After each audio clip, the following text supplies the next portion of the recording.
President Tinubu's Independence Day message to Nigerian youth, where he urged them to pursue ambitious goals while pledging his administration's commitment to providing the necessary support systems for their success, has elicited reactions. Well, during his speech, the president promised that his administration, through policies and funding, will continue to give young people wings to fly sky high. The president described young Nigerians as the country's greatest asset and future. Let me take some reactions before I come to you. This person wrote on X. I mean, I believe that, speaking about even just what happened to our Somto Chukwu, a lot of Nigerians were reacting to this comment because it came right at the same time Nigeria was celebrating independence. This person wrote on X, but someone came down from UK to see her country work again by doing the little she can with the skill set God blessed her with. Yet she was murdered in the heart of the capital territory of Nigeria. For someone staying in a location as big and expensive as Katankwe Extension should let you know that the said person isn't a small nor a middle-class person, but above the high class. Yet we come out to celebrate Nigeria at 65. Another ex-user wrote, that's a very ambitious and hopeful message, but the real test will be whether the promised support actually translates into lasting opportunities on the ground. Nigerian youths have heard plenty of encouragement before. What they really need are consistent policies, jobs, and an environment where innovation can thrive without being stifled. You know why this reaction is coming this way is because obviously we've heard our past leaders promise these, amazing opportunities for our young people. The president spoke on the back of the idea that, he's going to, offer about 500,000 young people education grants. Rufai. Okay, so I think the talk about diaspora coming back, to my mind, diaspora are already back in this country. A sizable portion of our foreign exchange inflows are from the diaspora. At its height, it used to be about 25 billion yearly, but that number has reduced now. So they're already here. But what do they get in return? You can't even give them the right to vote. Apart from that, through NEEDCOM, a lot of them have come back home to invest. But what do they get? The harsh economy pushes them back. I know of a particular doctor from a place called Savannah, Georgia, one of the biggest heart doctors in America, won many accolades. He came to set up a heart facilities in Victoria Island. After many years, he had to sell the facility because of the state of the economy and the struggle in the medical sector. So the talk about urging them to come back. Like Davido asked, what are they coming back to? And that's a big question. Is there an economy? Is it insecurity, like happened in Kwara, where the governor is helpless? And we are not saying anything about that? People are fleeing? Is it the fact that bandits that have a good time, meeting, granting press conferences, taking photo up with governors of states, is that what they're coming back to? Yes, we know Nigerians are bright, they are innovative. But the last part is their country fails them. Why is it that the same Nigerians that struggle to thrive here go to other countries and they succeed? People shall have to leave before they can make it. Oji, I want to say kudos to you today. Because I know the stress you went through to tell Madu's story. The same Madu that Disney is celebrating, everybody is celebrating today. I remember that day, years ago, how you had to drive all the way to Badagry. Yeah. To tell that story. I think it was you and Okpe that you spent close to over 6 hours on the road to be able to tell Madu's story. But see, Madu had to leave the country before his talent crystallized. Today, the same Madu that you drove 6 hours in Badagry to is now the one American Embassy is celebrating as an American export and talent back to Nigeria. The question is, why is it so difficult for people to thrive here? That's what we are saying. Look at President Wole that we are celebrating. At some point, the country let him down. They had to run out of the country. Most of the time, he's constantly out lecturing. I would have wanted a country that will allow a President Wole to lecture in this country so people can enjoy him. But gone are those days. So it's not that we don't want the best for this country. In fact, the reason why we talk like this is that we care too much, and we are so in the know of the potential this country has. All right. So it's not just by rhetorics. When we have leaders that lead us well, you will not need to tell diaspora to come. Didn't diaspora come? Didn't some women come from Dallas to come and invest in real estate? Did they destroy their real estate in Coastal Road? And that case has been going on with Mr. Omayi for a while. All right. Did they destroy their real estate in Coastal Road? Have they gotten compensation today? No.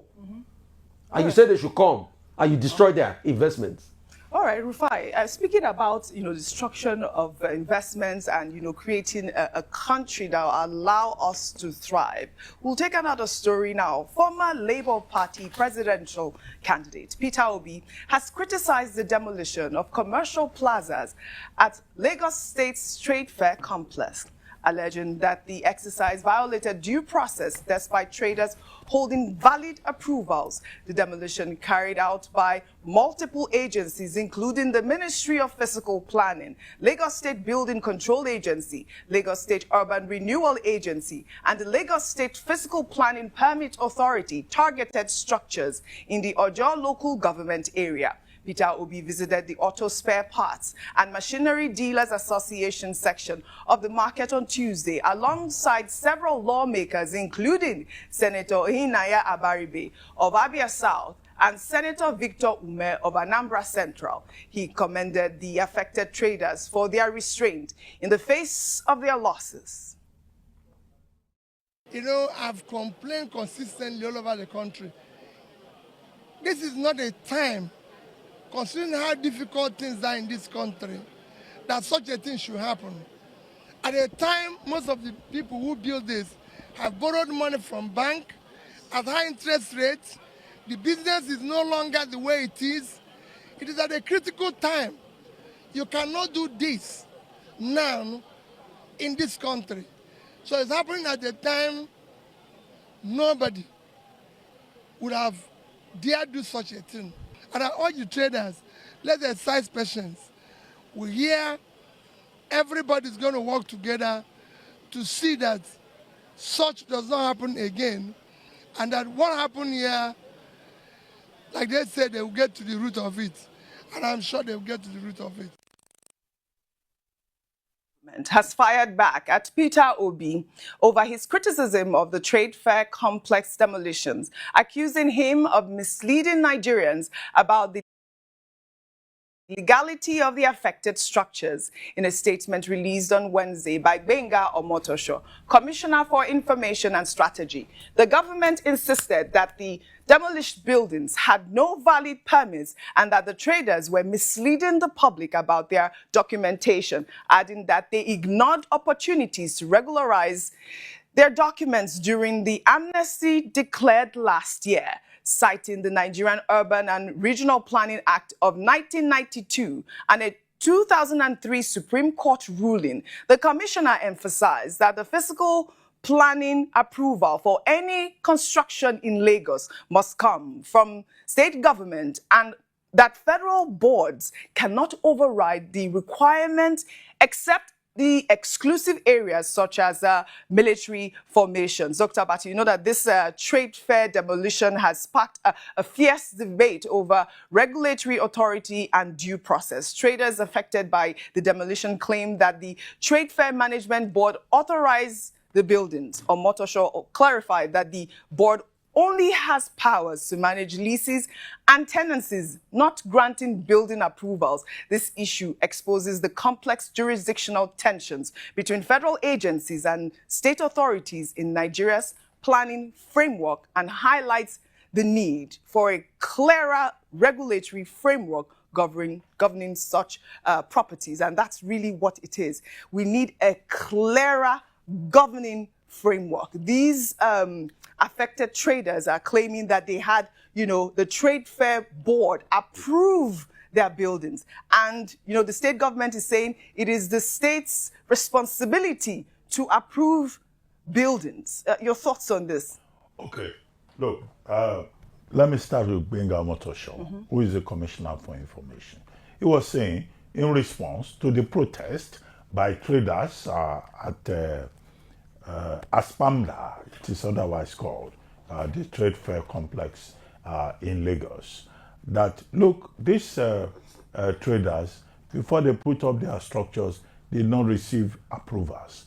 They claim that they got the approval from the federal government board, and it was quoting the law in the statement that the Lagos state government put out, namely that, look, yes, you may say trade fair belongs to the federal government, but it is determined in the fiscal planning laws and also in a quoted AG Lagos versus AG Federation. That is the Lagos state government who has control over buildings and all of that. And that an attempt had been made previously to reach out to the traders in Aspamda at the trade fair complex, and they just ignored the Lagos state government and said, we don't have any control, we don't have any business with you. However, I think it is good that Mr. Peter Obi visited the place alongside Senator Abaribe Enyenaya and also Senator Victor Yume from Anambra Central. Enyenaya is from Abia South, to identify with these persons who are the owners of the structures at the trade fair. However, there was something I saw in the statement. The Igbo traders there, because there's an ethnic dimension to it, they were described as immigrants. Now, a Nigerian cannot be an immigrant inside Nigeria. And I think that we should refrain ourselves, whatever may be the level of provocation, from referring to a Nigerian as a refugee or as an immigrant in his own country. Can you imagine? The Constitution of Nigeria, Chapter 4, dealing with fundamental human rights, says, as a Nigerian, you can live anywhere.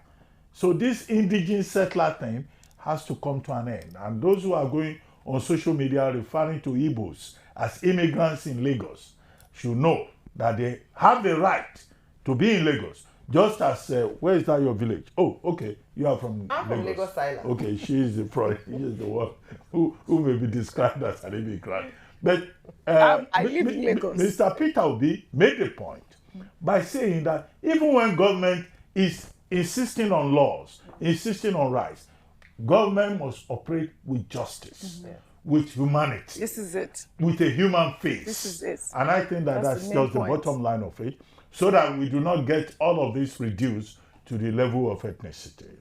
As for Professor Wole Soyinka, I think, this is a major achievement for President Bola Ahmed Tinubu. And it's a great credit to the Gowon administration, to the Obasanjo administration, and to everyone involved in this revival, not just of a building, not just of a monument, but of a national pride called the National Theatre of Nigeria. And also to the Bankers Committee, and also to Emefiele, who has other issues with the government.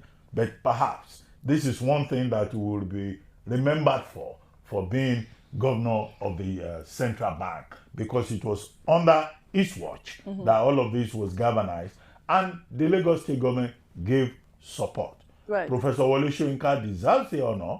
He says he receives it with mixed feelings and with a sense of nostalgia, but I think it's important that that cultural symbol is named after a man who not only won the Nobel Prize in 1986, but who is also a global citizen and a major source of inspiration for generations of Nigerian literary students and workers, including the speaker.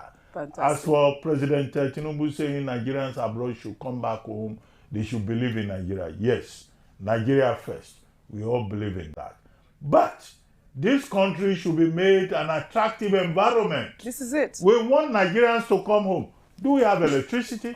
Do we have good roads? Do we have medical care? Many Nigerians who are abroad, many Nigerians who are japping, to use a famous phrase, they are doing so because the enabling conditions are not here. Yes. When President Tinubu says, come home, put Nigeria first, support your country, don't criticize your country, we should make Nigeria more attractive. Absolutely. The pastor of hope, Pastor Bola Ahmed Tinubu, who has been preaching hope, he should deliver on that pastoral mandate. Yes. And then, of course, they will not need to preach too much for Nigerians abroad to promote their country and to come back home. Over to you, Pastor Tinubu. Pastor Tinubu, and that is the actual point. I mean, I came back home just like our beautiful Somi came back home because she believes in Nigeria. She wanted to see her state, Anambra, thrive. She wanted to be a politician. But we need to continue to encourage our young people out there by putting in policies in place that would, attract them to come back home, really.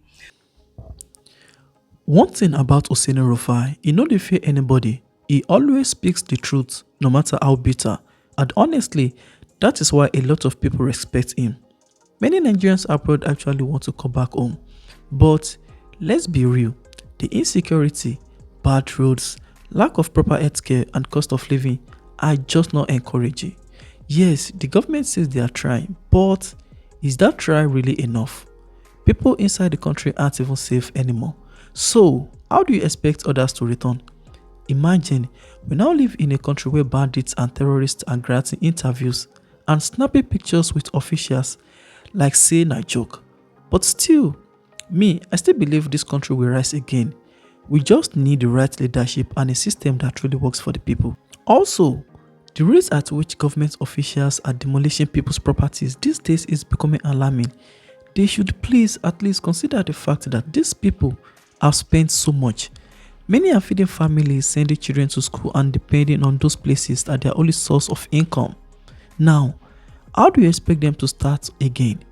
Especially when most are not even compensated. If this is how we treat our own citizens, what message are we sending to people who want to invest in this country? My people, these are the real issues and we need to start facing them before it is too late. Let me know what you think about everything in the comments. Don't forget to like, share and subscribe for more updates.